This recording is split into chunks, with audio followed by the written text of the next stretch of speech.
आप लोगों ने इस अत्यंत शुभ अवसर पर हम लोगों को यहाँ पे बुलाया और आप सभी को सबसे पहले ईद उल अजहा की बहुत बहुत मुबारकबाद, शुभकामनाएं। मुझे भी ये लगा कि इससे बेहतर शुभ दिन और कोई हो नहीं सकता जबकि हम इस विषय पे अपनी बात को आगे बढ़ाएं। और जो ये एक आवश्यक तौर पे जो कार्रवाई जो यहाँ पे जो बात की एक आवश्यक बुराई है पुलिस, एक्चुअली पुलिस क्या है, एक अनुशासन बनाने का तरीका है, एक अनुशासन बनाने का तरीका है जिसकी जरूरत तब पड़ती है जबकि हम आत्मानुशासन छोड़ देते हैं, जब हम खुद के ऊपर नियंत्रण छोड़ देते हैं, जब हम खुद के अंदर की जो बुराइयां जिसे हमें खुद को काबू करनी चाहिए उस पर काबू करना छोड़ देते हैं। तो आवश्यकता पड़ती है एक ऐसी एजेंसी की जो कि आपको अनुशासित करे, और वही काम पुलिस करती है। उसकी आवश्यकता बिल्कुल नहीं पड़ेगी अगर हम लोग खुद अपने स्तर पे इस बात पे काबू कर लें कि जो बुराइयां हैं उनसे हम दूर रहेंगे। यहाँ पे जितने वक्ताओं ने जितनी बातें रखी, जो भी हमारे प्रधान जी थे, सरपंच साहब थे, गणमान्य व्यक्ति थे, उन्होंने लगभग इस बुराई के हर पहलू को और जो पुलिस की कार्रवाई हो रही है उसके सभी पक्षों को आपके सामने रख दिया है। इतने विस्तार से रख दिया कि हम लोगों के लिए कहने की कोई जरूरत बची नहीं है। अगर कायदे से देखो तो इतने अच्छे से आप इस बात को समझते हैं ऑलरेडी कि मैं उसमें कुछ समझाऊं इसकी जरूरत नहीं रह जाती है। आप खुद में इतने सक्षम हैं, आप खुद में इतने काबिल हैं कि आप समझते हैं कि आखिर ये जो पूरी चीज है ये किस तरीके से हमारे पूरे कौम को बर्बाद कर रही है। जब भी मैंने इसके पहले इस विषय पे बात किया तो मैंने यही कहा कि ये लड़ाई केवल साइबर ठगों और पुलिस के बीच की नहीं है।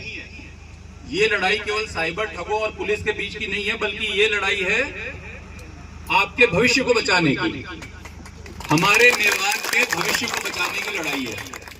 मुझे बहुत दुख होता है जब मैं सुनता हूं कि लोग कहते हैं कि ये मकान तोड़ दिया गया, ये दुकान तोड़ दी गई और हम उन तोड़ने वालों के खिलाफ कार्रवाई करेंगे और आप हमारे पास आओ, हम आपको बचाएंगे। तो कहना क्या चाह रहे हैं, इसको समझने की जरूरत आप लोगों को है कि वो कहना क्या चाह रहे हैं। वो ये कहना चाह रहे हैं कि जो दुकान टूटी, जो मकान टूटी था, किसका? अपराधी का था। सबको पता है कि वो अपराधी का था। सही तरीके से तोड़ी गई, 2 बार नोटिस देकर के तोड़ा गया उसको, गलत जगह पे बना हुआ था, कोई कागजात नहीं थे तब तोड़ा गया उसको, लेकिन फिर भी आपको कहा जा रहा है कि हम इसको बचाएंगे और आप हमारे पास आओ। इसका उद्देश्य क्या हुआ? इसका उद्देश्य ये हुआ कि आप अपराध करिए। इसका उद्देश्य ये हुआ कि आप अपराध करिए, आपके पिताजी भी अपराध करते रहे, उनका बेटा भी अपराध करे और आपकी आगे आने वाली नस्लें भी अपराध करें। ये हम कहना चाह रहे हैं। क्या इस मैसेज को आप लोग स्वीकार करेंगे? नहीं करेंगे और नहीं करना चाहिए। इस तरह की जो चीज होती है, जबकि हम चाहते हैं कि लोग गलत कामों में उलझे रहें और उसके कारण हमारे कदमों में पड़े रहें, मैं ये कतई नहीं चाहता। मैं चाहता हूं कि आप लोग गर्व से सीना चौड़ा करके सबके सामने चलें। आप जब कहें कि हम मेवात से हैं तो लोगों के सर आपके सामने इज्जत से झुके। आपके हर घर से डॉक्टर और इंजीनियर निकले, आपके घरों से आईएएस और आईपीएस निकले, क्यों नहीं निकल सकते? कोई कारण है क्या? कारण जो बन रहा है वो ये बन रहा है कि हमने अपने आदर्श गलत बना रखे हैं। हमारे सामने अगर किसी की अवैध कमाई, अपराध की कमाई से करोड़ों रुपए के मकान बनेंगे, लग्जरी गाड़ियां चलेंगी, तो हमें वो अपना आदर्श दिखाई देगा। और वो आदर्श कब टूटेगा? वो आदर्श तब टूटेगा जब वो मकान टूटेगा। जब वो मकान टूटेगा, जब वो दुकान टूटेगा, तब वो आदर्श टूटेगा हमारे बच्चों के लिए कि नहीं, ये रास्ता जो है वो सही नहीं है। एक बार जो उस रास्ते ने आकर्षित किया कि हम अगर इस रास्ते पे चलेंगे तो हो सकता है हमारे भी इतने बड़े मकान बन जाएंगे, हम भी लंबी लंबी गाड़ियों में चलेंगे, ये आदर्श उनके बन गए होंगे। लेकिन जब उनके आंखों के सामने वो मकान ध्वस्त होगा तो उनको पता चलेगा नहीं, ये रास्ता गलत था। असली रास्ता धर्म का है, ईमान का है, ईमानदारी का है, जो बुजुर्गों ने बताया है, और हमें उसी रास्ते पे चलना है। तो इस तरह की बातें जो कि आपको एक बार बुरी लग सकती है कि मकान टूटा, दुकान टूटा, जेल में लोग जा रहे हैं, वो इसलिए नहीं है कि हमें यहाँ पे कोई अत्याचार या जुल्म करना है, वो इसलिए है कि हमें उस गड़बड़ी को ठीक करना है जिसके कारण हमारे आने वाले भविष्य के लिए एक चुनौती पैदा हो गई है।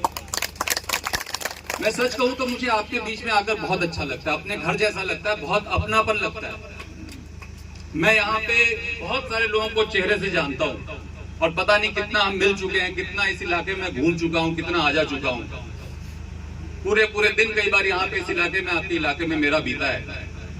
तो मुझे तो आप बिल्कुल अपने लगते हैं, अपने घर के लगते हैं। और इसलिए मैं ये चाहता हूँ कि जो एक बहुत बड़ा कलंक, पहले भी एक टटलूबाजी के रूप में यहाँ पे एक कलंक था, लेकिन वो एक लिमिटेड, एक बड़े ही सीमित क्षेत्र में था। लेकिन जब से साइबर क्राइम शुरू हुआ, और जैसा हम सभी जानते हैं कि उसका उत्पत्ति अपन कैथवाड़ा से और झेंझपुरी और उसके आसपास के गांवों से मानते हैं, तब से ये एक वायरस की तरह, जिस तरीके से आपने देखा कोरोना वायरस एक से दूसरे, दूसरे से तीसरे, तीसरे से चौथे लगातार फैलता चला जा रहा है। जो भी उसके संपर्क में आ रहा है वो उस वायरस से ग्रसित होता जा रहा है। उस तरीके से ये साइबर क्राइम इस पूरे क्षेत्र में फैला और तब जरूरत पड़ी एक एंटीवायरस की। और एंटीवायरस का डोज हमने दिया, उसका असर पड़ा, बहुत लोग उससे ठीक हुए, लेकिन फिर बूस्टर डोज की जरूरत पड़ी। बूस्टर डोज की जरूरत पड़ी तो हम बूस्टर डोज भी दे रहे हैं और जरूरत पड़ेगी तो इसको दोबारा भी दिया जाएगा। तब तक दिया जाएगा जब तक इस वायरस पर पूरी तरीके से नियंत्रण स्थापित नहीं हो जाए। और मैं बार बार बातों को घुमा फिरा के वहीं ले जा रहा हूं कि ये आपके भले के लिए, इस बात को आपको समझना पड़ेगा, हमारे बच्चों को समझना पड़ेगा।